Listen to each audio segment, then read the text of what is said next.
Bueno, ang moral lesson dito dito, Ate Christy, kung gusto mong awayin, imbitahin mo ako dyan para ma-defend ko naman yung sarili mo. Sinisiraan mo ako eh. Kung ano mga sinasabi mo, may utang ako kay Willie. Kami ni Willie magkausap, wala ka naman doon. Ano naman ma-explain ko? Yung pakakagalit mo sa akin, hindi ko alam kung ba't galit na galit ka, parang bayad na bayad ka. Bagay, pareho kayo mga taga Channel 5. Yung viewers ko ngayon, nasa 5 million ng aking followers na hindi naka-officially, nananawagan ako sa istasyon ng Channel 5. Si Manny Pangilinan ba yan? Oo. Si MVP. Mr. Pangilinan, may problema kayo sa mga tao nyo dyan. Itong si Christy Fermin, sinisiraan ako. Hindi man lang ako inimbita. Gusto kong pumunta dyan para depensahan yung sarili ko. Ayaw. Mali naman yon, Mr. MVP. Ano yan? Pwede kayong manira? Pwede kayong manira ng tao? Tapos, hindi pwedeng depensahan ng tao? Mali po yan. Kaya yan po, yung tao nyo, si Christy Fermin, sinisiraan ako. Sabi ko, punta ako dyan, mag-e-explain ako. Ayaw naman akong papuntahin. Sabi ko, magbabox reveal lang naman ako Mr. Pangilinan, nananawagan ako sa inyo. Konti lang naman ang followers ko. Nasa, ilan ba kanina? Nasa 6 million na yata sabihin nyo lang kung gusto nyo magdeklara ng gera,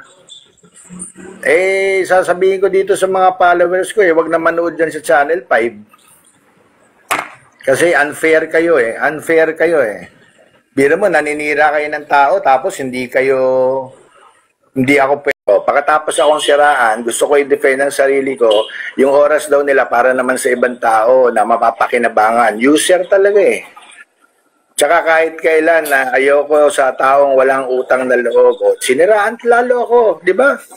Walang utang na loob daw ako. Anong tawag dito?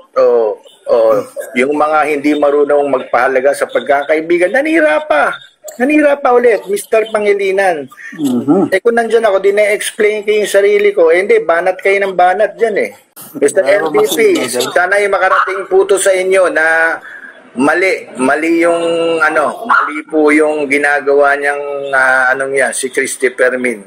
Pag maninira ka ng tao, imbitahin mo yung tao. Hindi nga ako inimbita, ako na nga nagpresenta sa sarili ko na live. Mas maganda nag-uusap ng live para magkaalaman kung sino nagsisinungaling. Ayaw.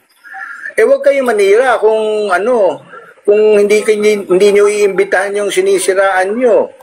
Kaya Mr. MVP, mali po yan. That is very unprofessional, very uncharacteristics of you being the CEO. Kasi ang ugali mo, MVP, alam ko hindi ganyan ka You're a fair person, you're a good person, you're an understanding person, and I know you'll get angry pag narinig nyo to. Kaya sana po makarating po to sa inyo.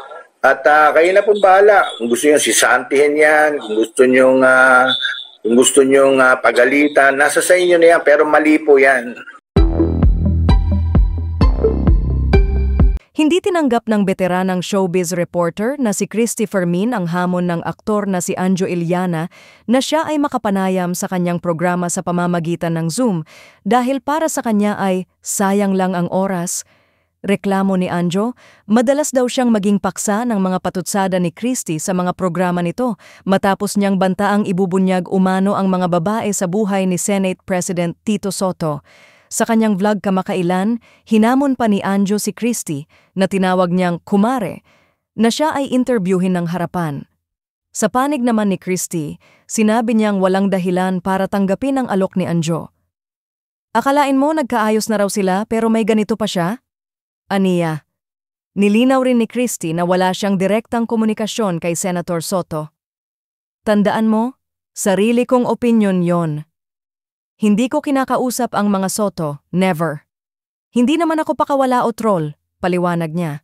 Dagdag pa niya, tayo nagtatrabaho ng marangal at paangat, kaya hindi ko siya igegest sa SNN o sa CFM, sayang lang ang oras.